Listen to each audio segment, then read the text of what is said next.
Happy Monday, everybody. Hey, everyone. Happy Monday. Welcome to Sermon Break. Welcome to Sermon Break. We're so glad to be back. Pastor has been preaching fire. Yes, such a good word. He's been preaching now 2 weekends in a row about faith and really rallying around this word of trust. Yes, I've loved it so much. I definitely feel personally attacked a little bit and feel like God is speaking to me so clearly through these past 2 weeks, and I just love that. I know so many messages. People always say, oh, it feels like for me, but this one really felt like it was for me this week. Right. It was really, really good. Yeah, God knows you don't. God knows you God don't. knows you don't. But put it in the chat. Let us know where you're tuning in from, what you're having for lunch today. Wonder, I saw you in the chat. Raptors did win yesterday. I got to go watch the Raptors game. Yes, and you did. It was, well, and Pastor Stephen also went to go see the Raptors game 2 days before that. Where's my game, I guess? Right, yours is coming up. But shout out to Wonder. I love how consistent you are with keeping up with the Raptors. Yeah. So fun. Well, let us know what you're having for lunch. Yes. And Pastor was preaching on, and he was saying this even though season, these even though moments that you walk through. And I want to know, put it in the chat, what is a story or a movie or a book that you read or watched where the story was, you loved it, but even though it turned out different than how you were expecting? So when we were talking about this beforehand, we couldn't think of any that came to the top of our mind. But then I burst out Titanic. Right. Because I remember watching Titanic. I must have been so young. And I love that Jack and Rose found each other, okay? I thought that was so great. And then when he died in the water, I was heartbroken. It was horrible. I was horrible. I did not like that story. I don't know what I was picturing to happen, but I was a pretty young kid back then when I watched it. I remember feeling so sad in that scene with him in the water. I know. I don't really like movies or TV shows. I hardly ever watch them. But for me, I can't even remember the title of the movie I watched more recently. And essentially the premise is that this young girl grows up with her grandfather, and her grandfather's blind and he takes care of her. And then she gets kidnapped. But the plot twist at the end is that she gets kidnapped by her parents. It's her parents. That's horrible. So, but that guy was never actually her grandfather. So the whole thing, I was like, I'm just so confused. And after that, I swore I will never watch another movie again. I don't like movies. I know, we're both not big into movies, more so on the book. Yes. The book train. Yes, let us know if there's any books that give you any big twists like that. Yeah, Charlotte would be more into that. Charlotte's saying The Perfect Storm. Akasha's saying Interstellar. I've actually never seen that movie, me but everyone always talks about it, so I gotta watch it. I definitely need to watch it. But Miracles from Heaven movie, so good. I haven't seen any of these. Maybe might have to go watch. Maybe we need to have a movie. Maybe we need to have a movie night. But we have a lot that we want to talk about. Yes. This was a big topic, trusting God, all of it. And check out this clip and we'll come back. So watch, God told me something that he was going to do. I believed it by faith, and it was different than I pictured. When you get there, it's going to be different than you pictured. When you get to impact and influence, everybody wants to be an influencer. Influence does not always look like followers. Influence does not always look like sponsorship. Influence does not always look like friends. Sometimes influence looks like something that you invest now for something that God is going to bring to pass later, but you have to sow it by faith. Sowing it by faith. That was great. I loved that clip, but something that I really loved about it is when Pastor was saying influence. I mean, the whole idea of whatever it is that you're looking forward to, the promises of God are not going to look how you think they're going to look. And he was talking about this idea of influence, which is something that I've been thinking a lot about, is like the influence that I want to have isn't going to look like the followers on Instagram or the people on social media, but really the influence that I've been praying about is the influence that I can have on my family and those closest to me. And that influence is so impactful. Like God has strategically placed you in your family for a reason to have influence on them and on future generations. Like my focus on my influence is my family's family. Like I'm thinking generationally, so. And I know that the people that I'm most influenced by, it's really because of their relationship with God. And I might not have seen how long it's taken for them to get to the point, but I when I see people that I look up to and I know that they're trusting in God, they have a greater influence on me, and that makes me want to strive more to be like them, because really ultimately I want to be closer to God before anything else. I know that the more I do that, I am going to be a better wife, a better mom, a better leader, when I can just focus on that. And I think a lot of that focus comes through faith, right? Like faith that if I can trust God, faith that he will give me the peace that I look for, faith that he will give me the joy that I look for. That's how it's all going to grow. And I'm ultimately going to become the person that I really want to be. Right. But I think for me, really what hit home for me was when he said, promises of God are different than you pictured, slower than you wanted, farther than you thought. And on the surface, this kind of looks like kind of sad for me. I was kind of like, well, this is really hard, God. Right. This is really hard to walk through. But what I'm realizing is that you actually do want all these things, because when you can accept them, it means that you're accepting God's way, and God's way is always going to be better than your way. So no matter what, we always want God's promises first, and it might not look that great on the surface, but we know that God is always writing a better story. So I would love for you to share, and anyone in the chat too, if you feel comfortable, what was a time that something's happened that it might not look how you thought it was going to work out, and all these things happened, but then it was great on the other side? I mean, I think my entire life feels that way. Like every situation I've been in, every experience I've had or relationship I've been in has always come out on the other side. I'm like, oh, this is not what I thought it was going to be at all.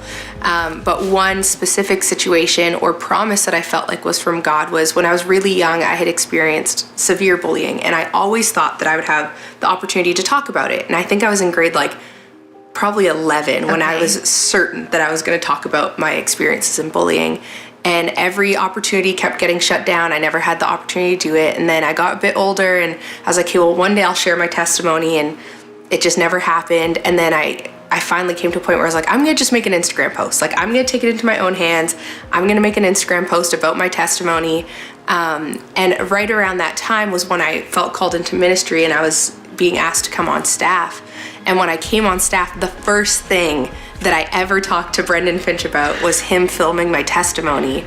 And I was like, what? What are the chances? The chances are zero. And so it was something that I was like, he obviously didn't know that was something that God had put on my heart when I was so young. Right. And so to see how it came to pass, it went further than I ever thought it would. Like, we were able to share it at a worship night, and so many people came up to you after saying that it was so encouraging, and somebody even got baptized because they saw that you got baptized. Yes, shout out to Brenda. So I feel like that's so God ordained, that there's always a reason that he makes you wait longer, because that person wouldn't have been inspired to do that. Exactly. So good. Yeah, so it definitely was not what I thought it would look like. It was much better. Yeah. much better. But it was beautiful. Yes. Turned out so good. We need to repost it or something so people can see it.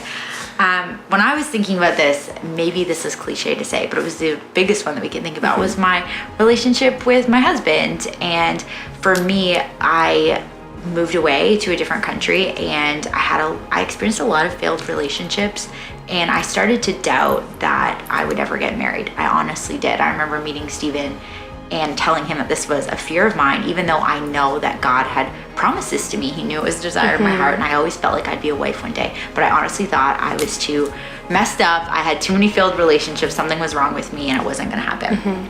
And then I remember meeting Steven and starting this relationship with him. And first of all, he was definitely different than I pictured. I never thought that I would enter into a relationship with a pastor. That was totally new to me.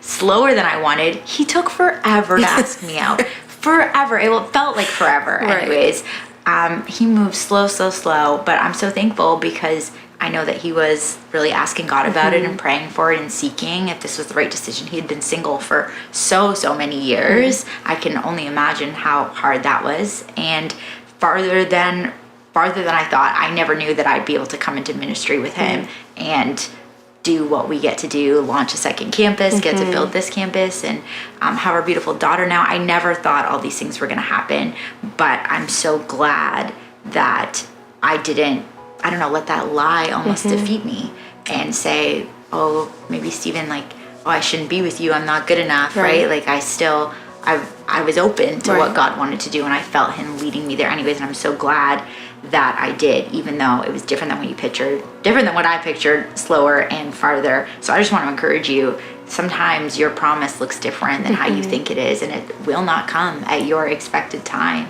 But God's way really, really is better in the long run. Right. There's a scripture that whenever we talk about situations like this, I always think about, and it's in John 13:7, and it's when Jesus is washing the disciples' feet, and Jesus replied, "You do not realize now what I am doing, but later you will understand." Yeah. And it's this idea of like, even in those failed relationships, even in the times where you moved away, like you don't know what God's doing, but eventually you will understand. Now you're on the other side of it. Yeah. You understand. So I think that God is just so kind, and Pastor was talking about how he's felt really led to preach about the mystery of God, Right. less about the certainty and more about the mystery. And that is one of the coolest things about God, is that like we don't know what he's doing, but he does. Yeah. And so we just need to trust and believe that he does know what he's doing. He is a good God. And he gives us exactly what we need for that day, right? We've Right. always been talking about manna and how just learning how to trust that God will give you everything, but he's not Right. going to give you enough manna for the next day, Right. but only for today. And if we can just focus on that, and that he is enough today, he's going to be enough tomorrow, even when we don't see it. Right. Pastor released an incredible Yes. track. And it's called By Faith I Will Find It. I love it. It's so good. So good. I think Kristen probably listens to it every morning. Yeah. But one of the lines in there is, Pastor says, "I'm moving forward in the light of what he spoke, and every other voice must be silenced." And it's the same theme of like, I'm gonna move forward in what God spoke, and just being obedient. Yeah. And the first thing that he said, and moving forward and waiting on him until he gives me another instruction. Yeah. And yeah, that was super impactful for me, because that is the foundation of trust. Like Right. that is like moving forward, Yes. moving forward, even when it doesn't look like Yes. what you think it should look like. There's so much gold in this song. I Yes. pulled Felicia aside a couple weeks ago, and I said, "Felicia, I never realized this part of the song, Yeah. and I feel like this is perfect. This is exactly what I need for this season." It's when he says, "Break every lie with the promise of God." And I think so much in my head, we can start believing lies about ourselves. And the only way to break it is by God's promise that he will sustain you. You are strong. You are joy. You Right. have peace. You have all things. You can break the lies in your mind with speaking his promises. And I've never noticed that in his song before. So I just love our pastor. I feel like I do too. I always look through some of his stuff, and I get Yeah. something new all the time out of it. And it always just seems to really speak to me in such a great way. Yeah. Okay, so one last thing I want to ask and talk about, and this is a little bit of a hard question, Yes. so get ready, everybody. What do you need more of right now that you're believing God to provide by faith? So how would you fill in the blank? Even though I feel blank, by faith I will. I feel like you should answer it first, because when Kristen and I were talking about this earlier, I did say my initial thought was like certainty, which is exactly the opposite of what Pastor just preached on. Right. And then she challenged me. She's like, "Do you need certainty or do you just need peace?" And I was like, "Oh, I do. I think it's peace that I'm looking for, but I know that peace was also the word that you felt like Yeah. you were looking for too." I feel like so many times I can worry, right? I've talked about this before, and it's still something that I'm working on. Not perfect, gotten a lot better, but I feel like for me, sometimes I can worry about little things or big things too. We're making there's a lot happening in our lives right now, in the church, in just with my daughter growing. There's so many things that I can worry about. But for me, it's believing that even though I may feel worried, by faith, I will receive peace and make sure that I'm doing things in my day, throughout my week, that are bringing me peace, that I'm learning how to be resourceful of my time to make sure that that is my focus, and making sure that no matter what, all the other things, putting the blinders on and just focusing on peace and not focusing on maybe something that I'm worried about or fearful about,